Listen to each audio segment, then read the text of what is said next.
सदगुरुदेव की जय हो। दिमाग में एक सवाल आ रहा होगा कि संत रामपाल जी महाराज तो जेल में हैं, तो वो ये सब कुछ कैसे कर सकते हैं? अगर वो इतने सक्षम हैं तो खुद जेल से बाहर क्यों नहीं आ जाते? अब इस बात पर आपको कुछ दिखाते हैं। कबीर परमेश्वर सारी सृष्टि के रचनहार होने के बाद भी जुलाहे की लीला कर रहे थे, झोपड़ी में रह रहे थे। कोई नहीं मान रहा था कि ये भगवान हो सकते हैं, लेकिन क्या हमारे मानने या न मानने से कबीर जी की महिमा में फर्क पड़ गया? हमारी बुद्धि कमजोर थी जो नहीं मान पाए। समर्थ कबीर ने दिखावा करने की कोई जरूरत नहीं समझी। 120 वर्ष तक झोपड़ी में रहे, जुलाहे का काम करते रहे, निर्धन होने की लीला करते रहे, शूद्र जाति में रहे, जबकि उस समय छुआछात बहुत थी। इस कारण लोगों की बुद्धि काम नहीं कर रही थी कि ये भगवान हो सकता है। ये जरूर मानते थे कि सिद्ध जरूर है, और लोगों को सुख भी बहुत हो रहे थे, इसलिए कबीर जी से जुड़े हुए थे।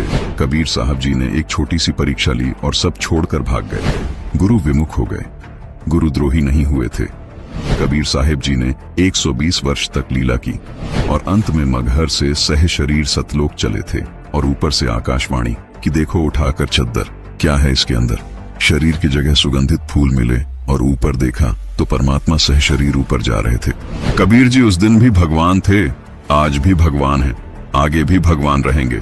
उस समय कबीर परमात्मा के बारे में लोग कहा करते थे कि कबीर साहब तो अनपढ़ थे, शूद्र थे, न वेद शास्त्रों का ज्ञान है और जुलाहा है, नीच जाति का है। अगर ये इतना ही भगवान है तो इतनी निर्धनता में क्यों समय व्यतीत कर रहा है? क्यों झोपड़ी में रहता है? अपना महल क्यों नहीं बनवा लेता? अब समाज को तो यही बोलना था, लेकिन कबीर परमात्मा ने समाज को नहीं देखा। कबीर साहिब जी के सहशरीर सतलोक जाने के बाद हिंदू मुसलमान आपस में फुट फुट कर गले लगकर रोए, लेकिन तब तक बहुत देर हो चुकी थी। ठीक इसी प्रकार आज संत रामपाल जी महाराज के शिष्यों को लोग कहते हैं कि तुम्हारे गुरुजी संत रामपाल अगर भगवान है तो जेल में क्यों पड़े हैं, जेल से बाहर क्यों नहीं आ जाते?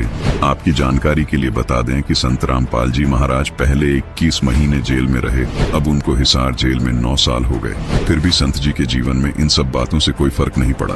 उन्होंने इतना समय जेल में बिताने के बाद भी बाहर लोगों को अद्वितीय लाभ दिए हैं, लोगों के लाइलाज रोग जड़ से खत्म किए हैं। जैसा कि आपने उनके भक्तों के अनुभव सुने, संत रामपाल जी महाराज ने अपने अद्भुत ज्ञान के जरिए बाहर यानी बड़ी जेल में टहलका मचा दिया है। संत रामपाल जी महाराज जेल में कुछ लीला करने गए हैं जो आम जीव की समझ के बाहर है। संत समाज को देखकर अपने उद्देश्य को नहीं बदलते, वो अपनी लीला को निरंतर करते हुए जीव कल्याण में लगे रहते हैं। जिस प्रकार कबीर परमेश्वर झोपड़ी में रहे और लाखों लोगों के कष्ट दूर किए, ठीक इसी प्रकार संत रामपाल जी छोटी जेल में लीला करते हुए बड़ी जेल में रह रहे लोगों को अद्भुत लाभ दे रहे हैं। वैसे भी अभी तो खेल जारी है, हार जीत का निर्णय होना अभी बाकी है।